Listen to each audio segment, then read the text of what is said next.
Assalamualaikum warahmatullahi wabarakatuh. Perkenalkan, nama saya Husnul Fikri, NIM 19067051 dari kelas mata kuliah Dasar-Dasar Ilmu Pendidikan sesi 0332. Baiklah, saya akan mempresentasikan UAS mata kuliah Dasar-Dasar Ilmu Pendidikan tentang landasan pendidikan. Pada pokok pembahasan materi landasan pendidikan, pembahasan yang pertama yaitu pengertian landasan pendidikan. Kedua, jenis-jenis landasan pendidikan dan peranannya. Yang pertama, pengertian landasan pendidikan. Pendidikan adalah suatu yang universal dan berlangsung terus-menerus dari generasi ke generasi. Upaya memanusiakan manusia melalui pendidikan diselenggarakan sesuai dengan pandangan hidup sosial budaya setiap masyarakat. Pemahaman tentang landasan pendidikan sangat penting untuk digunakan dalam mengambil keputusan dan tindakan yang tepat dalam pendidikan. Hal ini penting karena hasil pendidikan tidak segera nampak, sehingga setiap keputusan dan tindakan yang dilakukan dalam pendidikan harus diuji kebenarannya. Landasan pendidikan pada hakikatnya adalah dasar-dasar titik pijak yang melandasi operasionalisasi sistem pendidikan. Fungsi dari landasan pendidikan adalah mencakup beberapa poin sebagai berikut. Yang pertama, merupakan landasan hukum dalam memastikan terlaksananya hak setiap warga negara dalam memperoleh pendidikan. Yang kedua, sebagai titik ukur kualitas pendidikan yang dimiliki suatu negara sesuai dengan tujuan dan kebutuhannya. Yang ketiga, sebagai perlindungan terhadap fungsi pendidikan agar sesuai pakem dan tidak disalahgunakan. Yang keempat, sebagai pijakan atau tolak ukur pendidikan dalam melakukan praktik pendidikan. Pembahasan selanjutnya yaitu jenis-jenis landasan pendidikan. Yang pertama, landasan religius. Yang kedua, landasan sosiologis. Yang ketiga, landasan kultural. Yang keempat, landasan psikologi. Yang pertama yaitu landasan religius, merupakan seperangkat asumsi yang bersumber kaidah-kaidah agama atau religi yang dijadikan landasan teori maupun praktek pendidikan berdasarkan kitab suci. Tujuan dari landasan religius dalam pendidikan adalah seluruh proses dan hasil dari pendidikan dapat mempunyai manfaat dan makna yang hakiki. Yang kedua yaitu landasan sosiologis. Sosiologis diartikan sebagai pendidikan induk ilmu sosial yang mempelajari hubungan di antara manusia individu dengan kelompok menurut struktur sosialnya. Adapun peranan landasan sosiologis yang pertama yaitu mempertahankan dan meningkatkan keselarasan hidup antar manusia. Yang kedua, pengembangan interaksi sosial secara efektif. Yang ketiga, menjadikan seseorang atau kelompok yang masih rendah tingkat sosialisasinya menjadi lebih tinggi tingkat sosialisasinya. Yang keempat, mendorong sosialisasi peserta didik dalam setiap tahapan kegiatan pendidikan. Adapun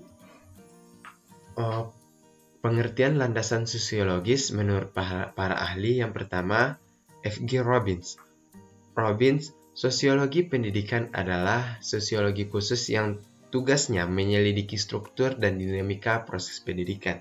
Yang kedua, menurut H.P. Franchit, sosiologi pendidikan adalah sosiologi yang diterapkan untuk memecahkan masalah-masalah pendidikan yang fundamental. Yang ketiga, Profesor Dr. Nasution M.A. Sosiologis pendidikan adalah ilmu yang berusaha untuk mengetahui cara-cara mengendalikan proses pendidikan untuk mengembangkan kepribadian individu agar lebih baik. Yang keempat, F.G. Robbins dan Brown. Sosiologi pendidikan ialah ilmu yang membicarakan dan menjelaskan hubungan-hubungan sosial yang mempengaruhi empat individu untuk mendapatkan serta mengorganisasikan pengalamannya. Yang kelima, M.G. Paine, sosiologi pendidikan ialah studi yang komprehensif tentang segala aspek pendidikan dari segi ilmu sosiologi yang diterapkan. Dan yang terakhir, Drs. Ars H. Gunawan, sosiologi pendidikan ialah ilmu pengetahuan yang berusaha memecahkan masalah-masalah pendidikan dengan analisis atau pendekatan sosiologis. Yang ketiga yaitu landasan yuridis. Landasan yuridis atau hukum pendidikan yakni asumsi, teori, dalil, dan hukum yang bersumber dari peraturan perundang-undangan yang berlaku yang menjadikan titik tolak dalam rangka praktik pendidikan. Peran pelestarian dan pengembangan kekayaan yang unik di setiap daerah itu melalui upaya pendidikan sebagai wujud dari kebinekaan tunggal ika masyarakat dan bangsa Indonesia. Landasan yuridis di Indonesia, yang pertama Undang-Undang Dasar Republik Indonesia, yang kedua Undang-Undang Republik Indonesia tahun 20, Undang-Undang Republik Indonesia Nomor 20 Tahun 2003 tentang Sistem Pendidikan Nasional. Yang ketiga, berbagai peraturan pemerintah yang berkenaan dengan pendidikan yang menyertainya. Berbagai peraturan pemerintah yang dimaksud antara lain, yang pertama, Peraturan Pemerintah Nomor 27 Tahun 1990 tentang Pendidikan Prasekolah. Yang kedua, Peraturan Pemerintah Nomor 28 Tahun 1990 tentang Pendidikan Dasar. Yang ketiga yaitu Peraturan Pemerintah Nomor 29 tentang Pendidikan Menengah. Yang keempat, Peraturan Pemerintah Nomor 30 dan 31 Tahun 1999 tentang Pendidikan Tinggi. Dan yang kelima, Peraturan Pemerintah Nomor 73 Tahun 1991 tentang Pendidikan Luar Sekolah. Peranan landasan hukum pendidikan. Yang pertama, tiap-tiap warga negara berhak mendapatkan pendidikan. Yang kedua, setiap warga negara wajib mengikuti pendidikan dasar dan pendidikan wajib dan pemerintah wajib membiayainya. Yang ketiga, pemerintah mengusahakan dan menyelenggarakan suatu sistem pendidikan nasional dalam rangka mencerdaskan kehidupan bangsa yang diatur dalam undang-undang. Yang keempat, negara memprioritaskan anggaran pendidikan sekurang-kurangnya 20% dan anggaran pendapatan dan belanja negara serta dari anggaran pendapatan dan belanja daerah untuk memenuhi kebutuhan penyelenggaraan pendidikan nasional. Yang kelima, landasan psikologis. Pengertian landasan psikologis menurut para ahli, yang pertama, Abu pada tahun 2003. Psikologis pendidikan diartikan sebagai ilmu yang mempelajari tentang tingkah laku dan gejala-gejala jiwa manusia. Yang kedua, Kamus Besar Bahasa Indonesia. Pendidikan adalah proses pengubahan sikap dan perilaku seseorang atau kelompok dalam usaha mendewasakan manusia dalam suatu pembelajaran atau pelatihan. Yang ketiga, Muhyiddin Syah tahun 2003. Psikologi pendidikan adalah suatu disiplin psikologi yang membahas masalah psikologi yang terjadi dalam dunia pendidikan. Yang keempat, Witherington tahun 1982. Psikologi pendidikan adalah studi yang sistematis terhadap proses dan faktor-faktor yang berhubungan dengan dunia pendidikan. Dan yang kelima yaitu Jiwandono tahun 2002, psikologi adalah ilmu yang mempelajari tentang tingkah laku dan pengalaman manusia.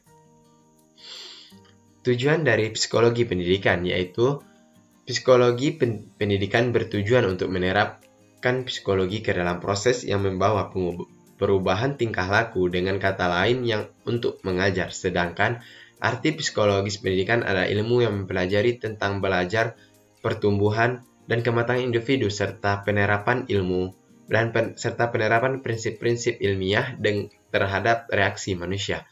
Pendidikan tersebut bertujuan untuk mempengaruhi proses mengajar dan belajar. Pengertian psikologi pendidikan menurut para ahli tersebut dapat disimpulkan bahwa psikologi pendidikan merupakan disiplin ilmu psikologi yang mempengaruhi proses belajar mengajar dalam dunia pendidikan.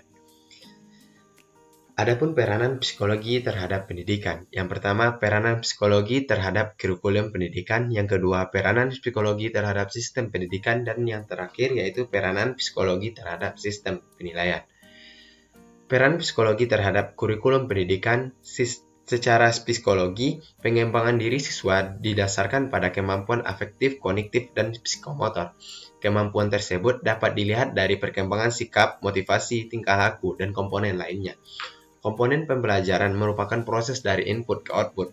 Lalu, penggunaan kurikulum sebagai kerangka alur input menuju output atau hasil yang baik memerlukan hakikat-hakikat psikologi.